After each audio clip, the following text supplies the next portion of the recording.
Russia Ukraine যুদ্ধে পাল্টাপাল্টি হামলা বেড়েই চলেছে। বুধবার ইউক্রেনের দ্বিতীয় বৃহত্তম শহর খার্কিভে ভয়াবহ ড্রোন হামলা চালায় রুশ সেনারা। স্থানীয় মেয়র জানিয়েছেন, একটি বেসামরিক ব্যবসা প্রতিষ্ঠানে ড্রোনটি আঘাত হানলে ঘটনাস্থলেই কয়েকজন হতাহত হন। একই দিন দেশটির দক্ষিণাঞ্চলের খেরসন শহরে একটি যাত্রীবাহী মিনিবাসের ড্রোন থেকে বিস্ফোরক ফেলা হয়। এতে বেশ কয়েকজন যাত্রী আহত হয়েছেন বলে জানিয়েছে স্থানীয় প্রশাসন।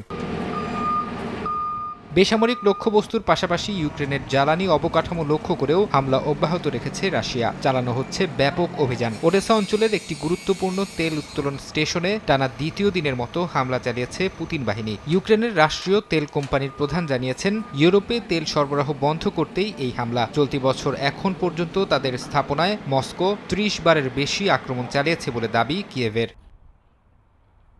যুদ্ধের ময়দানে নিজেদের অগ্রগতির দাবি করেছে রুশ প্রতিরক্ষা মন্ত্রণালয়। তাদের দাবি, উত্তর সামরিক বাহিনীর বিশেষ অভিযানে ইউক্রেনের সুমি অঞ্চলের চেরভোনা জারিয়া গ্রাম এখন রাশিয়ার পূর্ণ নিয়ন্ত্রণে। যদিও এ বিষয়ে কিছু জানায়নি জেলেনস্কি প্রশাসন। ইউক্রেনীয় বাহিনীও লড়াই চালিয়ে যাচ্ছে। রাশিয়ার ভেতরে ড্রোন হামলা চালিয়ে পাল্টা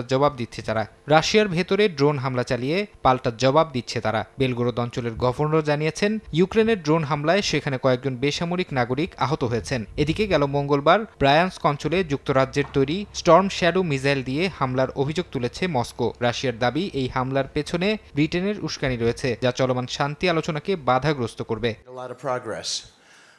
ভয়াবহ যুদ্ধের মধ্যেই নতুন করে আশার আলো হয়ে দেখা দিচ্ছে ত্রিপক্ষীয় শান্তি আলোচনা। মার্কিন বিশেষ দূত স্টিভ উইটকফ জানিয়েছেন, ইউক্রেন, যুক্তরাষ্ট্র এবং রাশিয়ার মধ্যে পরবর্তী দফার বৈঠক আগামী সপ্তাহে হতে পারে। ক্রেমলিনের মুখপাত্র দিমিত্রি পেসকভ বৈঠকের সুনির্দিষ্ট তারিখ না জানালেও আলোচনার সম্ভাব্য স্থান হিসেবে তুরস্কের ইস্তাম্বুলের কথা উল্লেখ করেছেন। প্রেসিডেন্ট ভলোদিমির জেলেনস্কি জানিয়েছেন, শান্তি প্রতিষ্ঠায় তুরস্ক বা সুইজারল্যান্ডে এই সংলাপ অনুষ্ঠিত হওয়ার জোরালো সম্ভাবনা রয়েছে। ফরহাদ চৌধুরী, সময় সংবাদ।